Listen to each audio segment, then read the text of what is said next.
Hello everybody and welcome to the video. This video is about safe training at home and is part one of a two-part series. This is aimed at people who want to install their own equipment but are not professional riggers. This video is designed to help you decide whether to set up a training space at home and to offer guidance in how to begin that process. This covers the major points that you need to think about to ensure that your training space will be safe when you make it. People have many good reasons to want to create a training space at home, and it can be a really good idea. It's entirely possible to do as long as the various safety challenges are addressed. The way we do this in the circus industry is to create a risk assessment. When you do a risk assessment properly, it should identify and overcome anything that might result in someone getting hurt or serious damage being done to the building itself. A good risk assessment and the ability to do a risk assessment is a really practical skill which can be used in many walks of life. However, here we're looking at it with regards to training, so we're going to look at who's training, who's going to be responsible for training, and what the potential training environment is like. So let's go into the first of those points. Firstly, who will be training?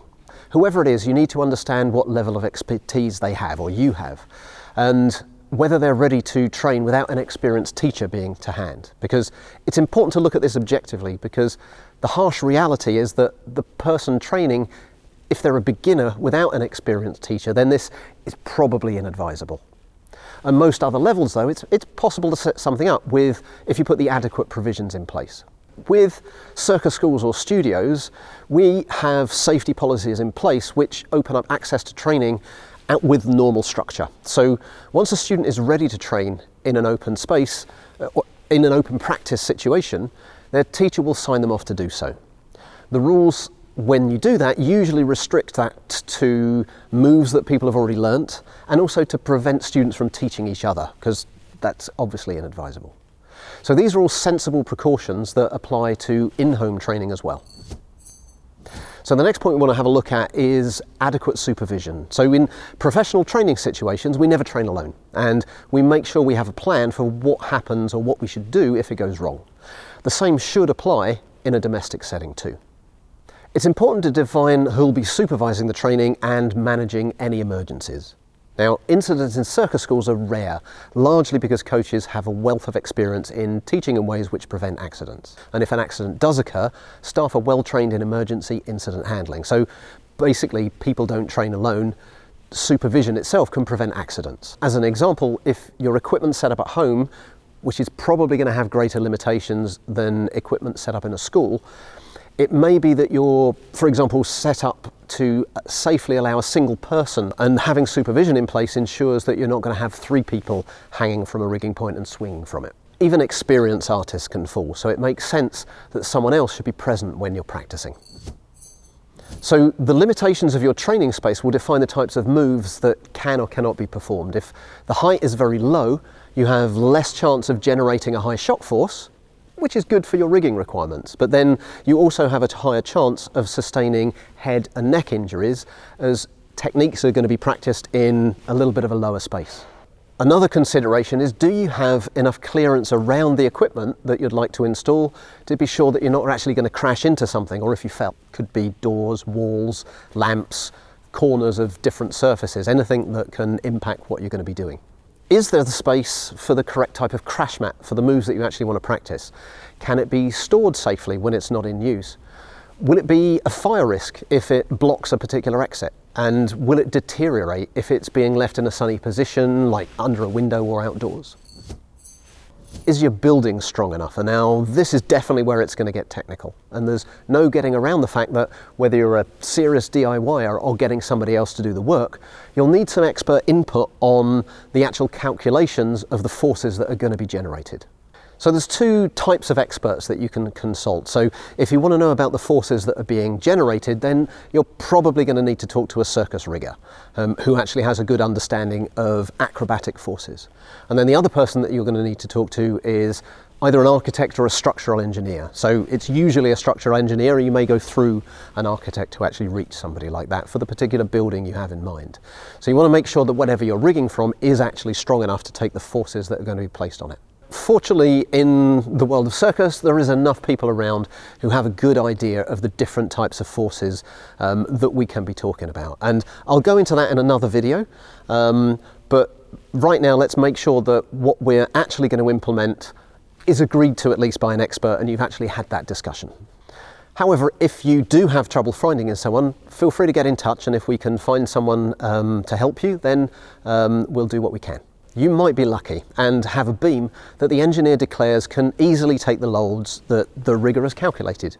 Aerial arts can generate much greater forces than you might imagine, even with relatively gentle movements. But even if your current building setup isn't strong enough, it's usually possible to reinforce it. And your engineer will advise on how to install the point to rig from. So an installer can implement that advice and issue a completion report or a certificate. Now, if you want to go into those details, we've got that in one of our next videos. If all of that building work looks like it's too much hassle and you have a suitable training space, either indoors or outdoors, you could consider an aerial rig. It's important to understand the loads that you're generating and to be able to stay within those limitations with your rigging. So think ahead to what you might do in the future rather than what you're currently doing, so you can plan for your own future development. Ask your teacher for some advice. So the next subject is something we all need to be more aware of, which is on the topic of liability. And we also need to make sure that we're going to stay on the right side of the law. So let's look into that a little bit, and we'll give you a few things to check before creating your own training space. Does your house insurance cover aerial training at home? Circus training may not be covered in your building insurance, in which case damage to your property would not be covered. So poor choices in rigging may affect the structural integrity of your house. So make sure you're confident that the rigging is good and that you're covered by a good insurance policy. If you're renting your property, then you're definitely going to need the owner's permission for exactly the same reasons. If you only have to consider liability regarding you or your family, this is pretty easy to understand. However, what happens if a visitor gets hurt? Who's liable for failed rigging or injuries? To mitigate risks in this area, insurance, safe rigging and safe operating practices will definitely be necessary. If you're intending to teach from home, this has even more implications and will definitely need a separate insurance policy. So depending on where you live, you may need to get permission from your mortgage provider or your landlord, your local planning office if you're planning on making major alterations to your home, possibly even your local council if you're going to get lots of customers or deliveries. If you want to advertise outside of your home, or if you need a license to run your business, you'll also need to have permission perhaps from your local council. You may also end up having to pay business rates on part of your property that you use for teaching. We've got some good references to this sort of information on your website, and you can also find that on the government websites. Professional training spaces will typically create a pile of documentation for their local councils, for their insurance companies. This will usually include risk assessments, normal operating procedures, and emergency action plans. These should be seen as a good thing and are designed to allow you to think through how you can safely operate to reduce incidents, and also have a well thought out plan so that people are trained in what to do if things go wrong. A first aid course is a good start.